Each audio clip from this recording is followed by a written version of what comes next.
Hi guys, this is Bill from Spencer1984.com with an update about what's on the bench. And since a lot of things have been vying for my attention in the real world lately, I haven't had a whole lot of time to do work on model projects. But I did get a little bit more done on the Half-Life Charger. As you may have seen last week, I got the vinyl roof on. And I also did some interior work here.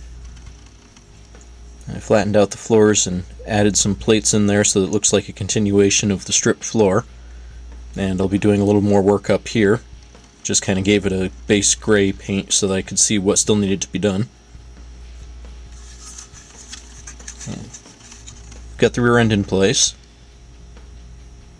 The differential is out of my parts box, and everything else there, including the leaf springs, is scratch built.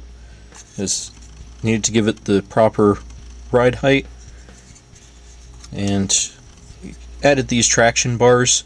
There's one shot where you're kind of looking at it like that, and there were braces up here. Couldn't exactly tell what they were, but they looked about right for Traction Masters. So next I need to add the shocks back there, and I'm also working on the engine, which is based on the kit, but I'll be changing the heads, valve covers, and the intake manifold to match closer to what was in the game. And these are going to be the front and rear tires that I'll be using. Trying to keep with the true off-road nature of the vehicle. And I had said earlier that I will be making a few changes to make it look like a more realistic vehicle. A couple of things that the game could gloss over, like the fact that there's no transmission under the car.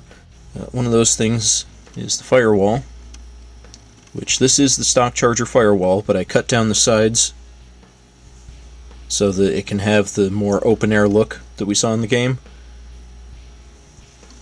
But that's about it. With my schedule being what it is lately, this is probably going to be my primary focus for a little bit, since it's a really easy project to just do a little bit here and there on. So check back next week for an update on this, and if you've got any suggestions or ideas that you want to see me incorporate here, just let me know. Thanks for watching.